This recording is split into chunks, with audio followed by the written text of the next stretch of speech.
The goal of this podcast is to help you break in and thrive in advertising. And welcome to Adjunct, where we interview the top advertising lecturers and professors across the country to lend some knowledge to your ear without spending hundreds of dollars on a university credit. This week, we learn from Scott Hamula. Scott is a professor and the chair for strategic communication at Ithaca College. Scott is truly one of the most energetic and passionate guests I've had on this show, and I've done over 150 interviews.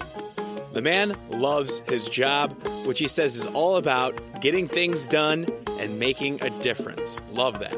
And he's been doing that over the past 24 years teaching advertising at Ithaca College.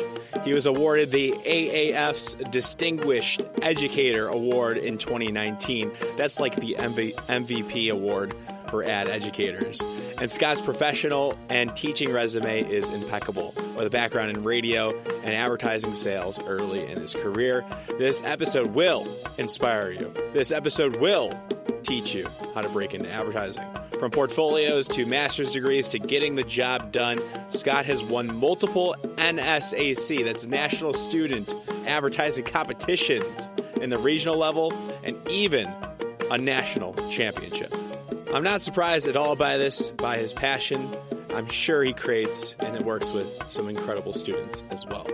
Oh, and it's worth mentioning that Ithaca College has under 7,000 students, and he competes with some of the largest universities in the country for this competition hosted by the American Advertising Federation. Aside from AAF and all the other fantastic resources we discuss in this episode, I want to highlight a unique opportunity for you, the aspiring advertiser. If you want to break into this business as an account director, art director, copywriter, strategist, anything, it's worth checking out Breaking and Entering's brand new Crowbar Awards. So we're releasing a new creative brief, creative challenge every quarter for you to work on with up to 2 friends. Whether or not you enter is totally up to you, but we do have Greg Hahn judging the first show. Greg is the co-founder of Mischief, one of the top agencies in the business today. So this whole thing is an award and a tool. The best campaign will earn an actual blue crowbar, and we don't advise you to break into an actual advertising agency with it, but if you do, take some pictures because that's pretty funny.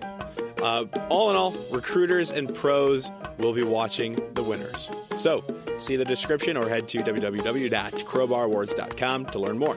Now on with the show.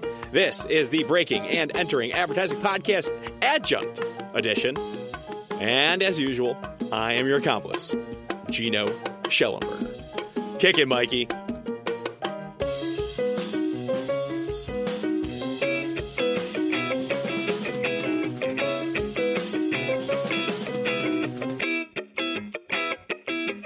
All right, Scott Hamula, welcome to the Breaking and Entering Advertising Podcast Adjunct Edition. How are you doing today? Gino, I am so excited to be here. I'm doing great. Good. I love the energy. I can already tell it's going to be a great episode. We're here to talk with you about advertising. I'm sure you talk about it every once in a while. How does that sound to you? Absolutely fantastic. Let's go. Good. So, Scott, tell us your role at Ithaca College. What are you doing over there? Sure. I'm the Department of Strategic Communications chair. I'm also the program director and one of the co-creators of our major, which is integrated marketing communications, combination of advertising, public relations, and marketing. I love it. So you're the right person to talk to represent Ithaca College. Is that right? Absolutely. I love Ithaca College. I love advertising. Nice. So we'll talk about all of that. So tell me more about your role in the IMC. What makes the IMC major different than, let's say, just a standard advertising major? That's a great question because there is a difference. IMC, as I stated before, that combination of advertising, public relations, which is taught within our Park School of Communications. So it is a communications degree. The degree is housed there in the comm school. And that's where we teach the ad and PR courses. But then it's an interdisciplinary degree. So they also take all of the marketing classes over in the business school. Okay. So consumer behavior, brand management, digital marketing, social media strategy, international marketing, etc. Let's break this down because I've spoken with a couple of professors in schools where their advertising degree might live in the journalism school. it might live in the media school. And I actually haven't met or talked or learned from a school that has their advertising program housed in the business school just yet. It's usually just marketing, and that's usually different. So what makes this different than journalism school or a college of media school? Well, again, the IMC degree is housed in the communication school, but being that as it is interdisciplinary, when we devised this degree program back in 2003, we got the deans of the business and the communication schools together, the marketing faculty, the communications faculty that were already teaching ad PR. And we put this degree together. I mean, it was about the right time. Northwestern had really, started the degree. But as a master's degree, it was very, not typical to see a undergrad IMC degree. Yeah. I think, I believe it's Ole Miss that might have one. University of Mississippi has one as well like that. So just a little note on to check them out. They have a really good episode as well. But we're not here to talk about them. We're here to talk about you. Amazing. So what classes do you specifically teach within this?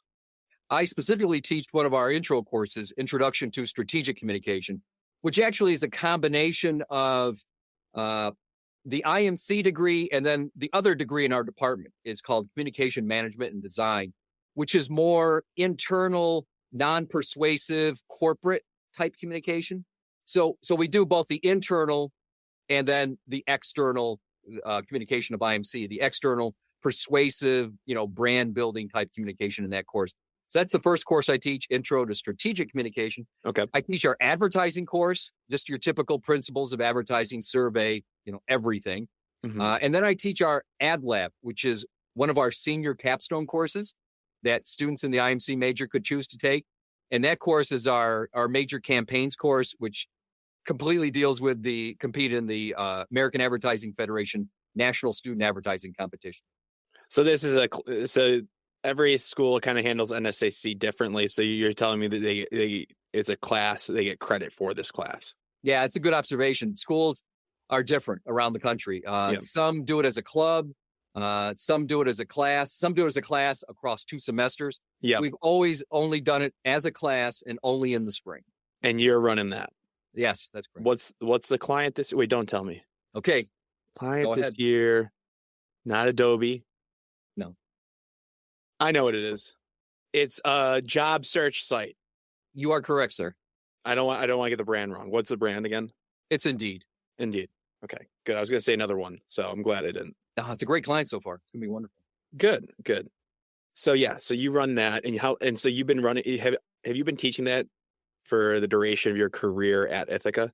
That is correct. I think only 3 professors have taught this course. There was a gentleman, his name was Howard Kogan, and he was at Ithaca way back when NSAC first started. Sure. And he did it for several decades. Someone else took it over for just like 3, 4, 5 years, but then I came on board in 1999. And that was my first year of teaching it, and I've taught it ever since. I love it. So now can you anticipate the next question I'm going to ask? If you've been doing this for so long, I'm curious, how have you done? Oh, we do very well. You got any W's, any wins under your belt? Oh, sure. We have 2 national wins. No way. Oh, yeah. And under your coaching? One under my coaching, one under that first professor. Okay. And lots of district wins in the belt. Yeah. Who is like the Nick Saban of the modern day NSAC competition? Who's got a lot of W's? Who's got a lot of championships? You got one. One's great. Well, it's the schools like, Syracuse does very well. Yeah. University of Miami, they've had their years. Sure. UVA. Yeah. Very well. That being said, there's, Ithaca College is the little engine that could. We're a small school compared to some of these, big competitors. How many students in Ithaca in total? I'm sorry? How many students are at Ithaca in total? About 5,000, 5 to 5,500. Oh my goodness. Yeah, it's small. Yeah. So how many people do you have in advertising then? Or the IMC, I apologize. In the IMC degree, about 170, 180. Okay. Right. So you are the little engine that could and Oh, did. yeah. And do. Yeah. Yeah, we won our district last year too. So, and that, How many people are in a district? How many schools are in a district? well, we're in District 2, which is one of the more competitive districts in the country. I can't recall what your district is. What I is think we're your 9. 9? I know. I was going to say 9. I think Yours 9. is also very competitive. But we typically are what's called a mega district.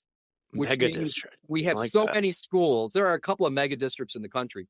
We have so Nice. many schools in our district that they split us up over 2 days, and we have 2 winners in our district. Okay. Gotcha.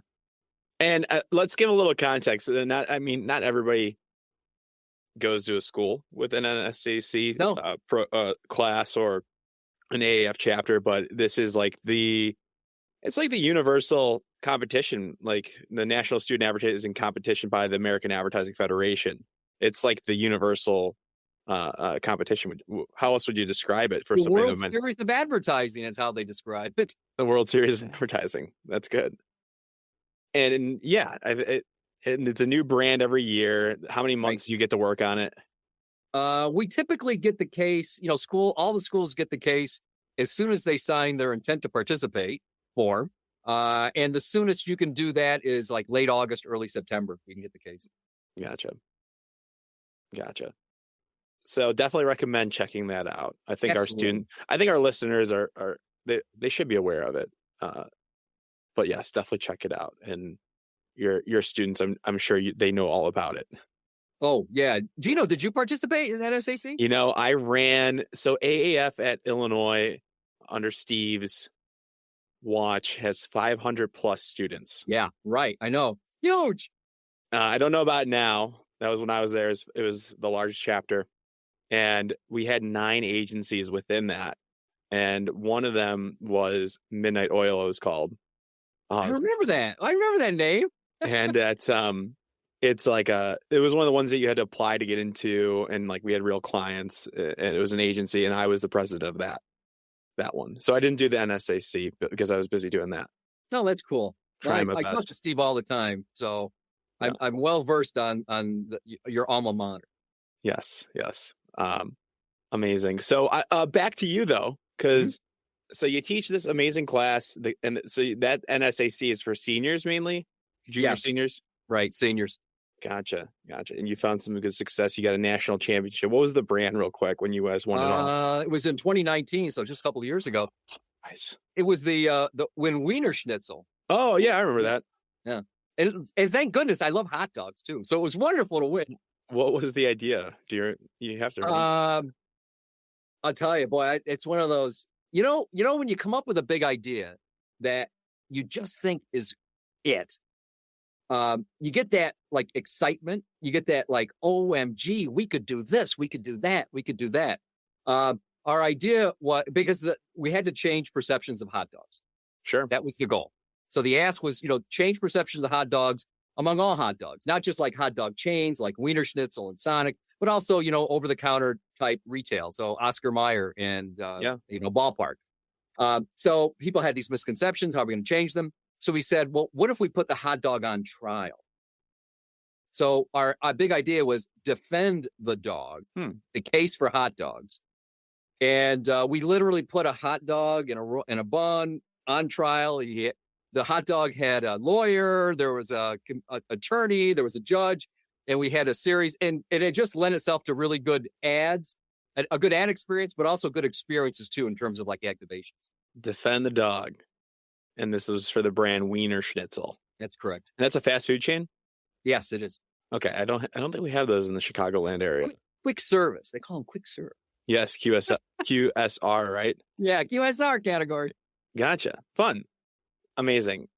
So I guess there's the benefits of doing this campaign and taking this class are what for a student? What are they going to get out of this? It's amazing. Number one, let me say that I am so impressed because I could never have done what these students do today.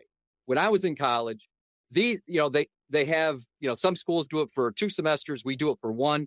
You've got to do the research. You've got to, come up with a strategy, come up with a big idea. come up with the creative, mock out the brand activations. Everything's got to be integrated and work together. And then you got to go present in front of judges for up to 20 minutes. That's crazy. Yeah, like a pitch. Yeah. Yeah. Professional. Usually there's a client there too. So, you're dealing with, mid and upper level people at agencies, as well as the client, usually like a CMO sometimes. I mean, Wiederschnitz will send their CMO around. Oh, yeah. And 20 minutes pitch and then a 10-minute Q&A. I would be so nervous. Oh, yeah. But I'm sure they prep a lot. They're ready. Yeah, they do. You get them ready. Oh, yeah. I think a lot of practice. So the benefit of this, I mean, you're going through the entire process and you're taking your time and you have this for credit and you're in a good space. My one thing that I like to let my students know is like, you definitely need to do this or something similar to this, right? At least once, but also to create a portfolio that will compete with an ad school. You need 4 to 5 of these. So what's your solution? Like, can they do NSA? Like, you could do NSAC at some schools for 4 years and then you might be good. But not everybody has that, or they realize this and they don't have the time. Like, let's say they're juniors or seniors. This might be their first campaign. So what do you tell those students? And when I'm telling them that they need 4 to 5 campaigns, what's your response to that? Well, it sounds like you're talking about a creative portfolio.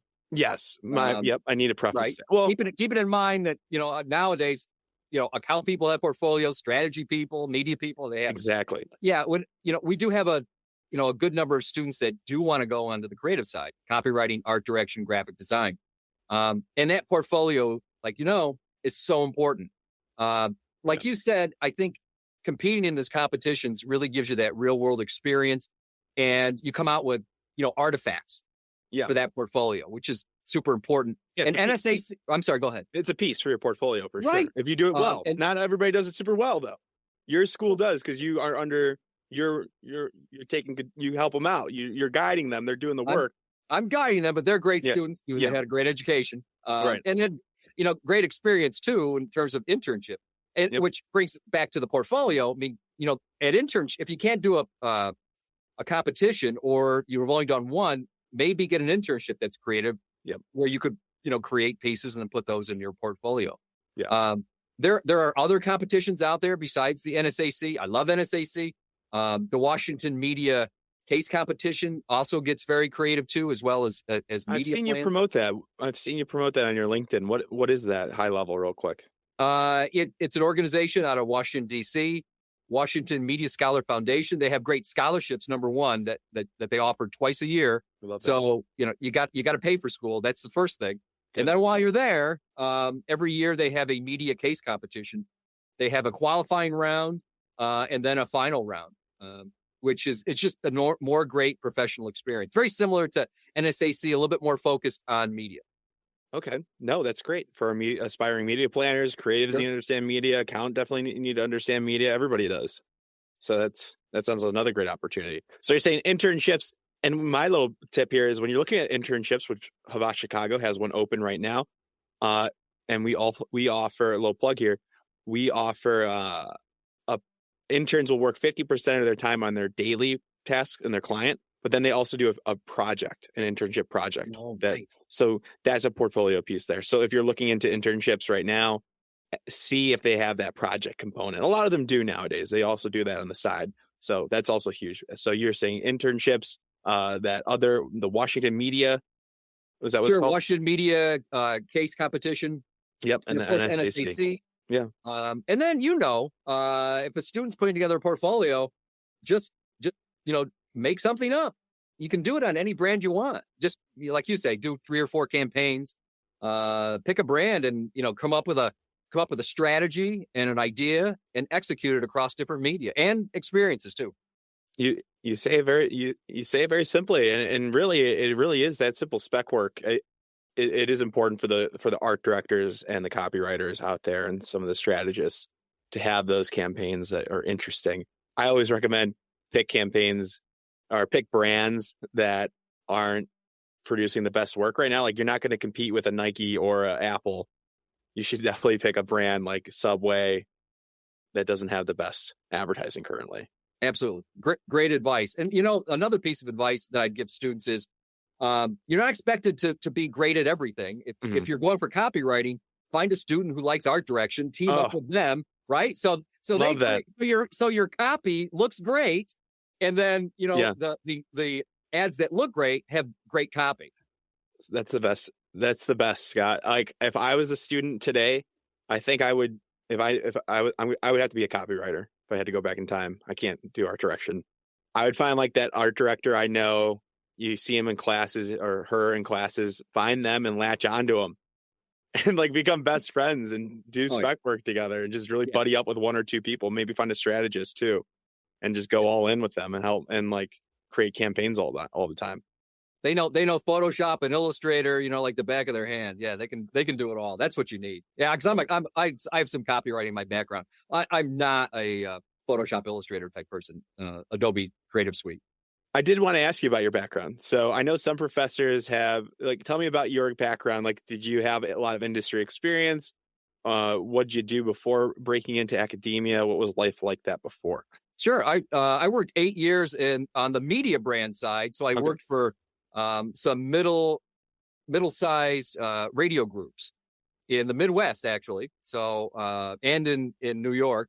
So I know that you're from the Midwest, but most of our stations were in Michigan.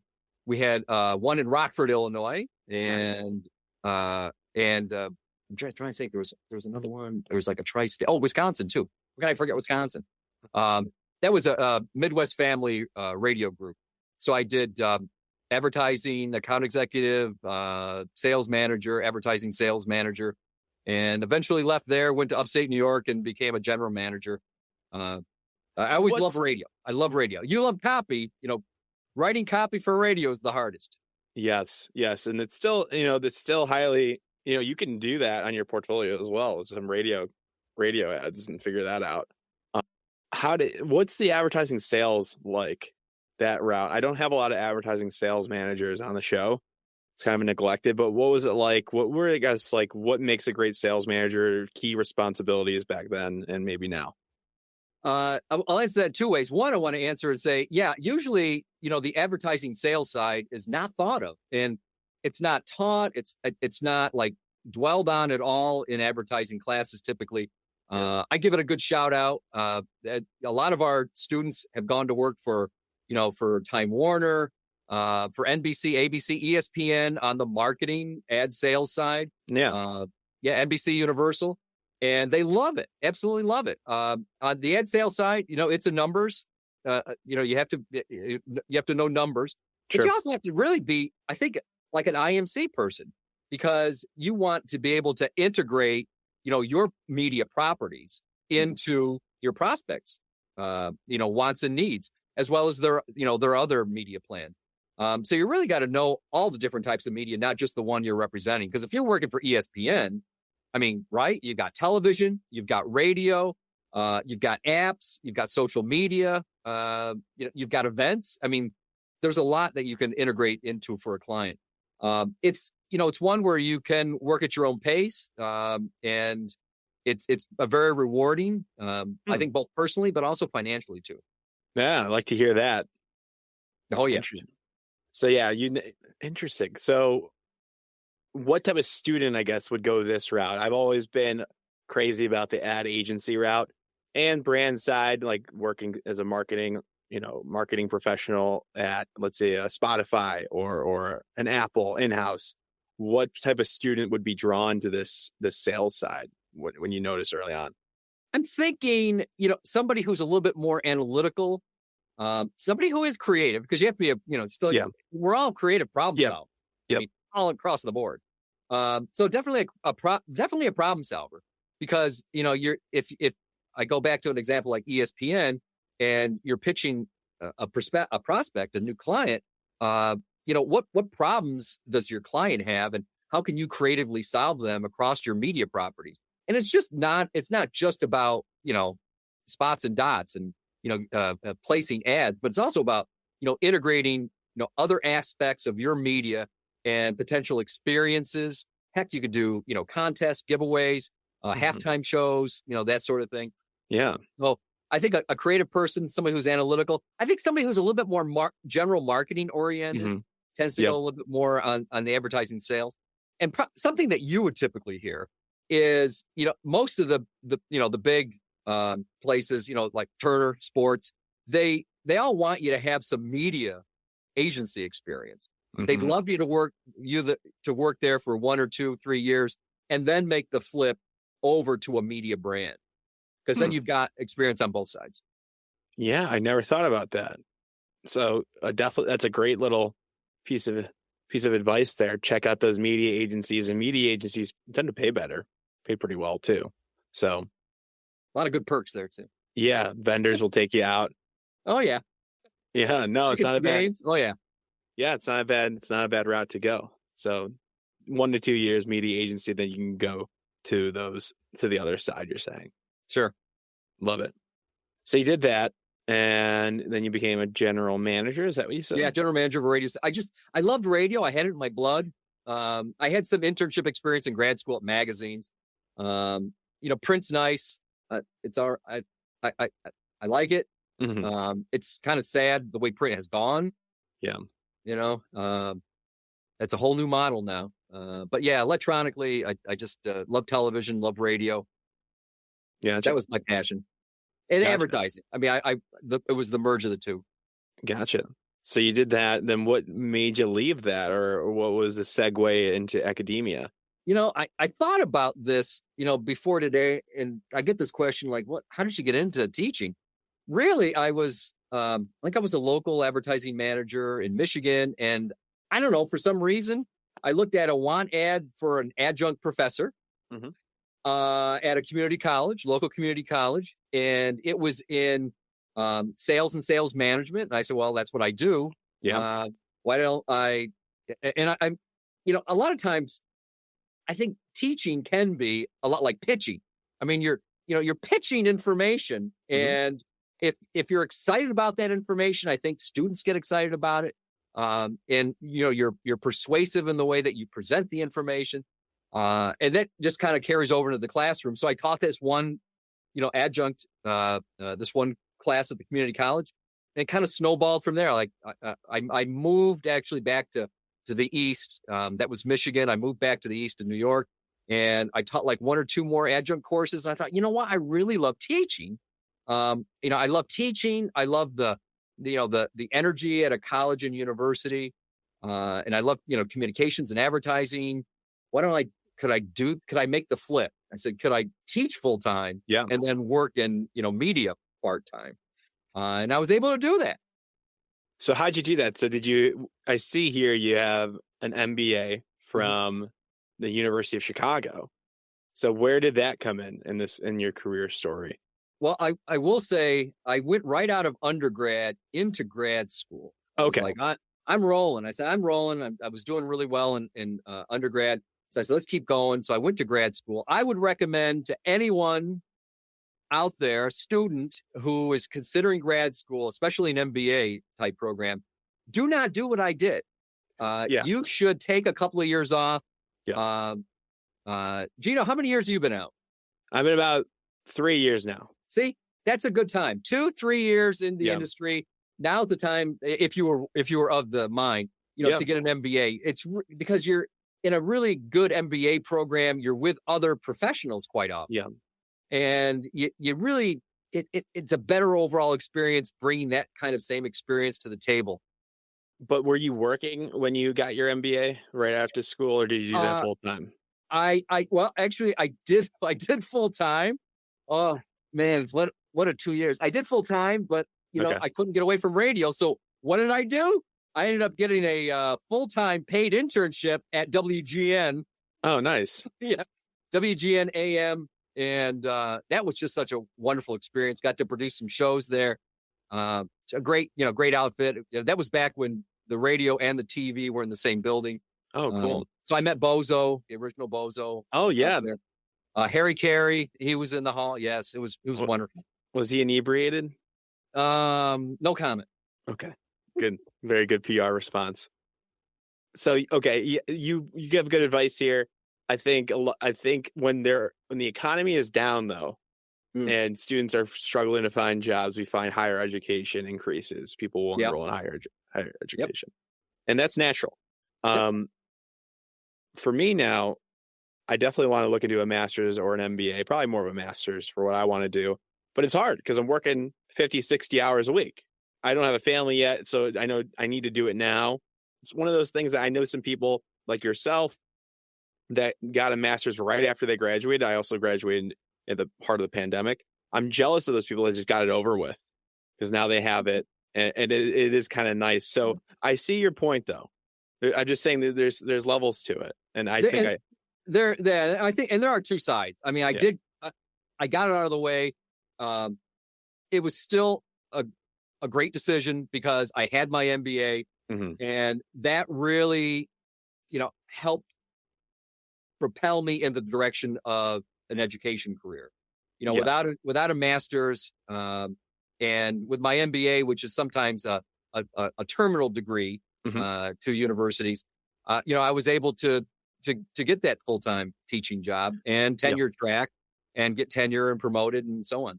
So it's good to have one way or another. It's great to have for academia. I don't think that if you're like just graduating college and you want to get an MBA to get a better starting salary and to get a better chance of a job, especially in advertising, might not help you out as much. Do you agree with that? Overall, yes, it can. It can. I think a couple of years experience, you have a better MBA education experience, and you probably have a higher salary coming out too, obviously. So do you think the sweet spot 2 to 3 to 5 years? Yeah. And then, the other part, which I forgot to say, is get the company to pay for it. You show me an advertising agency that will pay for it, I'd be very impressed. I've talked about this. Maybe I haven't done my research. There might be some ad agencies that do. We're talking advertising, but I know maybe a Nike. I know a Nike does. I know an Apple might. I know. Yeah, media. Yeah, I mean, marketers most definitely. Because they have the brand managers. They're looking for the brand managers. And so on. That was one of the big recruiters for MBA schools. At least on the marketing side, we're like Procter and Gamble. I mean, I went out to Cincinnati. They flew like 50 MBAs from around the country out for a weekend. And, really? We did like a sales case study. I think it was like Bounty paper towels. Yeah. Oh my goodness. I haven't thought about that in a long time. Were they looking to hire? Yeah. They were, kind of, they wanted to do that. Like, hey, we want to check you out. We want you to check us out. So they put us up, really nicely and took us out. It was Cincinnati. It was nice. It was good. Oh, really nice. But yeah, the MBA, again, put it off for a couple of years. But if it's a master's degree, like in something else, then it might make more sense for you to do it out of school. I don't know what the economy will look like by the time students are graduating this year, but if it is hard for you to find a job, that's also time that you can work on your portfolio a little bit more. If you're, everybody needs a portfolio at some point. I believe that. Or you can look into a master's degree. Yeah. I mean, I talk about portfolios. I talk about portfolio schools all the time in advertising class. That it may not. It's not necessary. It's not 100% necessary. Correct. But in college, there's a lot of things going on. It's a lot of work. There's a lot of clubs, and you may not have time to work on that portfolio. So, portfolio school is an option. Or you might not realize till like your senior year that you need this creative portfolio, or you might realize how good it is. You might not have looked at other like portfolio schools and what you're going up against. So there's a lot that can go into it. They're not 100% necessary. You can work hard. I would talk with you, Scott, if I was your student. I would talk with the other creative professors. I would talk to the recent grads that you helped get jobs, which I want to ask you about, Sue, and workshop it. Find that other person, really. Sure. Yeah, there are different avenues. We've been fortunate to have seniors in the program get entry-level copywriting, entry-level art direction jobs. I wouldn't say that that's typical. It happens probably every year, but not to a lot of people. Yeah. And at the same time, I've had a lot of students that went to portfolio school. I typically, my go-to and my radar, VCU Brand Center, Chicago Portfolio School. There's a new one, Book 180. Yep. they're all solid schools, solid programs. Yeah, yeah. And the VCU will get you a master's degree. Right. You know, you got your Miami, I think Circus shut down. Chicago's a 1 year, Denver's a 1 year. You got different flavors, you know, depending on your time and how much money you have. Right. So you could definitely look into it. But the goal, Scott, one of my missions here is make sure that people are aware of the portfolio that's necessary and what you're going up against. So you don't have to. You don't have to pay for it. And then you don't have to do 2 years of this potentially. So I've been trying to tell people early on, like, this is what they're expecting is 5 really good campaigns that have a lot of different executions underneath it. Absolutely right. And I get to them. Advertising is a sophomore level course, so I get to them in their second year. So yeah, you know, they have 2.5 years to, you know, really, you know, bang it out. Yeah, and you got them pretty much if they work hard on that NSAC. That's one for sure. And then maybe they at Washington Media, and we talked about before, but they're in good shape under your hands, I'm sure. And again, just to mention a couple, the young ones competition, the student division. Let me stop you right there, because we are launching our own, the Crowbar Awards, which is going to be every quarter. Oh yes, I recall getting those emails. Do you know Greg Hahn is? Oh, yes. How do I know Greg? Greg Hahn is the chief creative officer, founder of Mischief, which is the hottest shop right now. Okay. In advertising. He's judging this first one. So we're releasing a new campaign every quarter. So wow, that's great. So the first one is fixing the perception of Dasani water. Not a lot of people love Dasani water. No, they don't. So that's a fun little creative challenge, but that's what we're doing as well. So you can give your students that brief. They can work on it. They can submit it. They get a blue crowbar to break into an ad agency. I love it. They come on the podcast and they meet Greg Hahn. Oh, yeah. Wow. That's a home run. So, and then every quarter, and it's not so frequent every month. There are some, but we feel like the briefs are too wild and not really focused. Every quarter is a great cadence. 3 months campaign, 3 months campaign, 3 months campaign. NSAC, boom, you got yourself a pretty decent portfolio if you work hard with 1 or 2 other people. Gino, that's a great idea. I know one of the problems with some of these competitions is they just don't fit well, you know, in a semester or across semesters. But yeah, doing something like that 4 times a year, I'm sure that it would fit into everybody's schedule. Yeah, I hope so. So I'm glad you like it. So we'll have your students apply and we'll look at them. I'm going to definitely turn. We have a creative professor. Yeah. We got him from SCAD. Yeah. Is it Luke Sullivan? Yeah. He's from upstate New York. So we got him to come to Ithaca. He wanted to get back home. But he's wonderful. And he teaches our advertising, copywriting, art direction. And we have a brand design and communication capstone course. Amazing. So he's the one that gets our students rallied for those creative competitions. Gotcha. I want to know then, because I'm curious, I've done a lot of talking, and I apologize. I want to know your general advice. Like, what are those things that you hound every year to those students, maybe as they're finishing up the NSAC, when they're job searching? What do you find yourself talking about every year to these students, the advice that you're giving to them? Well, immerse yourself into everything. Immerse yourself in the industry. Know a little bit about everything, but then, specialize. Especially like if you're, just entering college. We talk about the T model of education, where you've got that breadth, but then you got get your depth too. And usually, the breadth is the major. In ours it's IMC, so you get to know a lot, but then make a decision. Maybe it's a minor, maybe it's internships, maybe it's clubs. You pull all those together, to start to find where your passion is and where you want to focus. Advertising.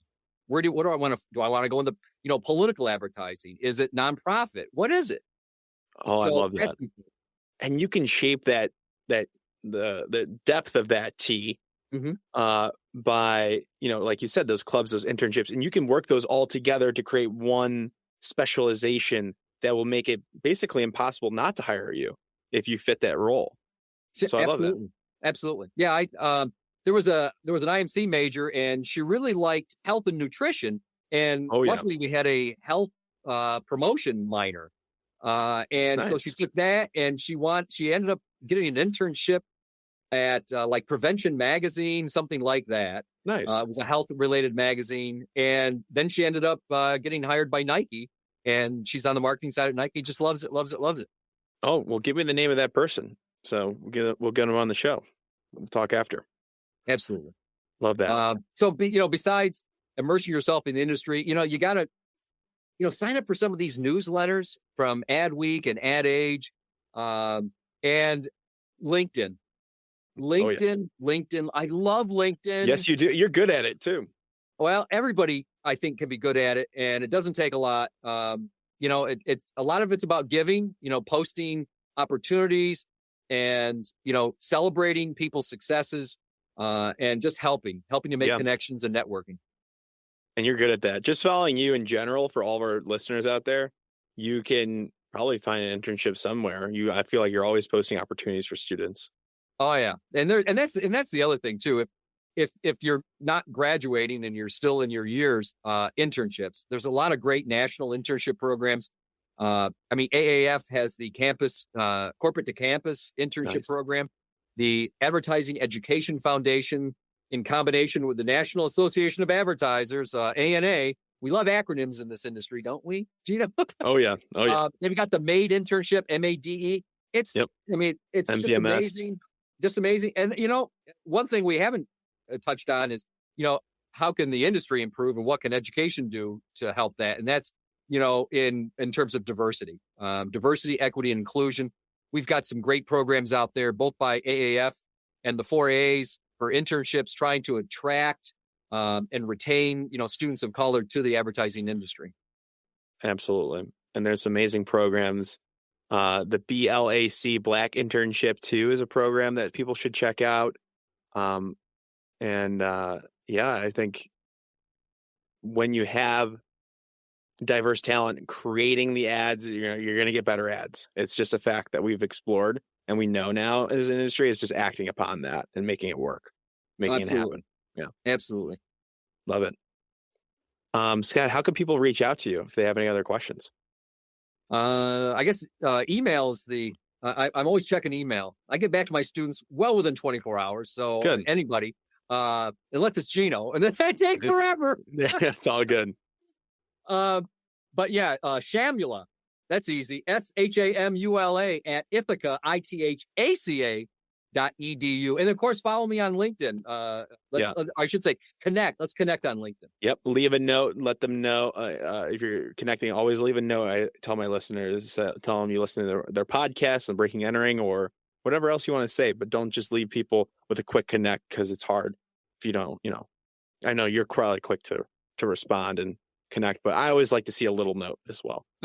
Every time somebody connects with me or I connect with them, I always say, hello, Gino. Thank you so much for the connection. Take care. Oh, well, you're much better than I am. That's you're a pro. Love it. I'm here to serve. Yes, I could tell. And I really appreciate you coming on and lending all your advice, telling a little bit about your story. And I know students will get a lot out of this. So I appreciate you coming on. Hey, I appreciate the opportunity. Gino, thank you so much. Of course. Thank you.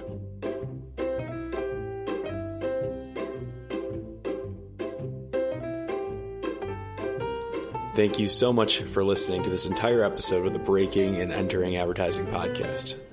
If you like what you heard, it would mean a lot to us and help us grow and get better guests and better break-ins if you can go to Apple Podcasts and leave us 5 stars and a small review if you have the time. Be sure to connect with our guests if you like what they said by going to our Instagram at Breaking and Entering Pod. That's all one word, Breaking and Entering Pod on Instagram. We have links to their portfolios and their LinkedIn, and they want to connect, so do that. And thank yous. Thank you to Mikey Malarkey, our audio engineer, and Buchan Jung, our creative director. Can't do it without you two, and a team from the University of Illinois. It's a student team from the agency called AdBuzz. They're a PR agency, and it's been a pleasure working with them. Thank you all so much, and we will see you next week with another amazing guest.